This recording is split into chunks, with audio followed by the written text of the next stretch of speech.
When I spent the first 20 years as a priest working in the inner city of Worcester and doing youth and young adult ministry. And so I work with a lot of young people. And I must tell you that a lot of young people are a lot like Thomas.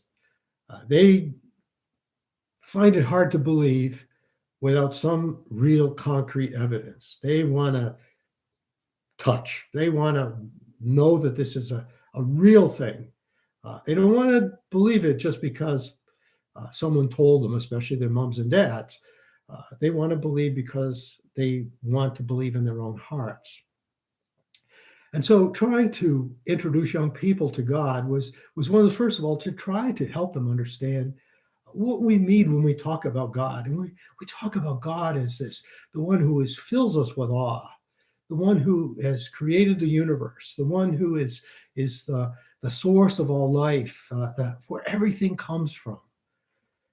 And one of the things that was very enthralling was that God knows everything, and that God knows everything about me.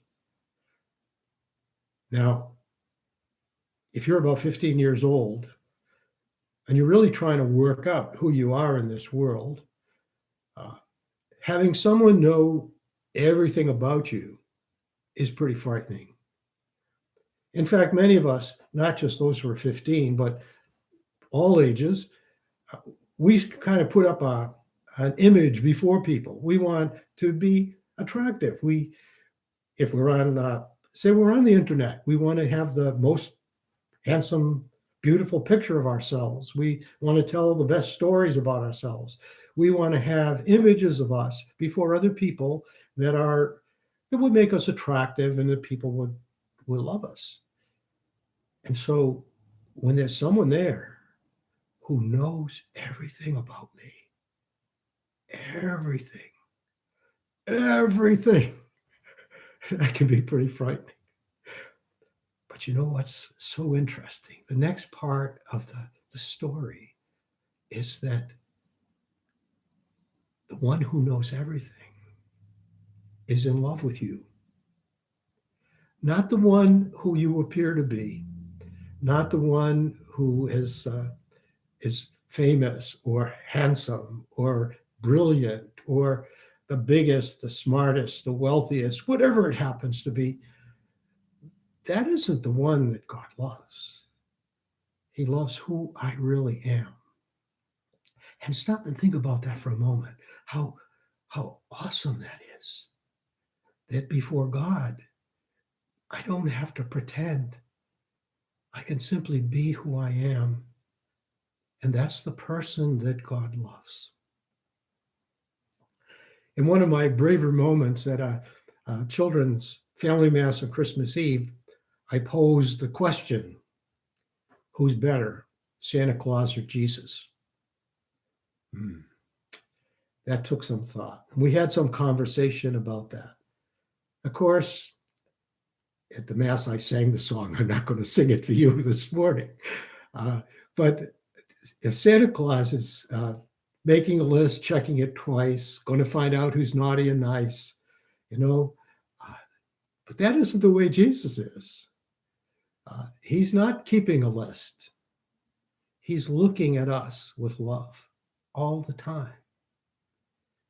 This is the mercy that the gospel talks about. This is the love of God that's uncompromised.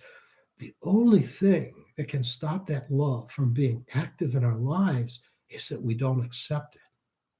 Because as we all know, love is something that not only has to be given, it has to be received. And when that love is brought into our hearts, it changes us. It makes us reflect the very presence of God. And so on this sunny spring morning, right after a big snowstorm, maybe you get out to play or be out in the snow yesterday. Hopefully you didn't have to shovel. That you were too impatient if you were shoveling because the snow is going to be gone, if not now, in a few minutes. Maybe you can have a cookout this afternoon even. But to remember that in all of this that we're traveling, in this journey that is so difficult for so many people, where there's so much concern and frustration and fear, um, that God is there with us all the time. And he loves us as we are. Just the very person that we are is the one he loves. And though he didn't scold Thomas because Thomas struggled with his faith, he invited Thomas to believe. He gave him an opportunity to touch his wounds and to realize that he was real, that he had truly risen from the dead. You know what? We don't even know if Thomas touched him. All we know is that Thomas said, "My Lord and my God." When I was a little boy who made my first communion, that's what we were told to say in our hearts when the host was raised and the cup was raised. The words of Thomas, the doubter,